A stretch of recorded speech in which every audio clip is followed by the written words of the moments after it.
possibly have some impact on inflation. It may possibly have some impact on the interest expenditures to GDP.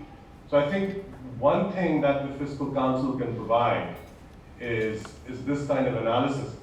And in the absence of actually having the institution, I don't understand why in a kind of de facto sense, this kind of analysis cannot be provided by state government planning documents or budget documents. It's something that can fairly easily be done. We know the majority structure of Indian public debt, both at the center and state level, and that information can be used to provide glide paths for policy making purposes. So rather than wait for the Fiscal Council to take shape, I think the kind of analysis that the Fiscal Council could do can already be adopted, both at the level of the center and at the level of the states. The second thing is politically, and I've done some work on this, and you know, people are happy to look at my web pages. I've written a lot about, you know, the welfare state and its impact on growth, although this research is a little dated because I was interested in these questions a long time ago. But there's some endogeneity in the reason. I mean, so we're talking about freebies here. But the one thing that freebies does is, or subsidies do is that they crowd out productive public investment. And what that in turn does is when you have a lot of non-merit subsidies which crowd out public investment, you kill off an engine of growth. And if that lower growth then translates into lower employment, lower output, and so on, then the political demand for subsidies is higher again. So you get this self-perpetuating cycle. It's almost like a political business cycle where subsidies persist, a high subsidy regime persists, and can't get out of it. And talking about income inequality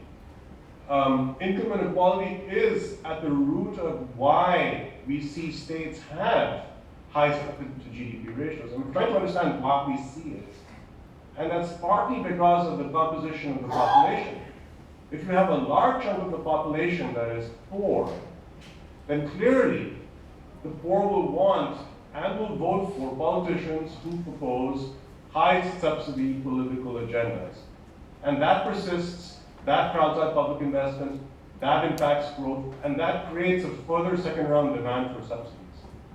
So the way out, really in a structural sense, is to do something about inequality, is to try and make sure that the growth opportunities at the bottom end of the population are good and are picking up so that you break this political demand for subsidies. Anyway, those are the 2 points I wanted to raise.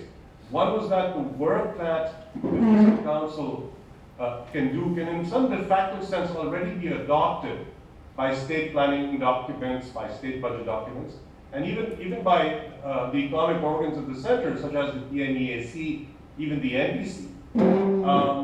And this can be useful for the debate on debt sustainability. Thank you.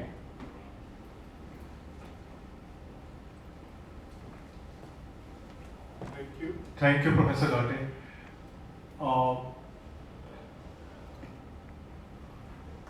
Has it completed? Yeah, I'm finished. Thank you. Okay. Now may I request Sushil Modi ji to make his remarks.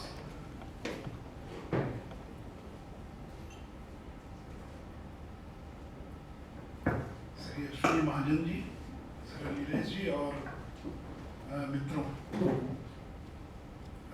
Shri NK. Singh ji ने और एक debate प्रारंभ कर दी पूरे देश के अंदर कि जो गरीबी की जो कॉम्पिटिटिव पॉलिटिक्स है, और उनका पिछले दिनों दिल्ली स्कूल ऑफ इकोनॉमिक्स या जहाँ दिल्ली यूनिवर्सिटी में उनका जो प्रोग्राम था, उन्होंने जो इश्यूज रेज किया, तो एक अच्छी डिबेट पूरे देश में प्रारंभ हो गई है।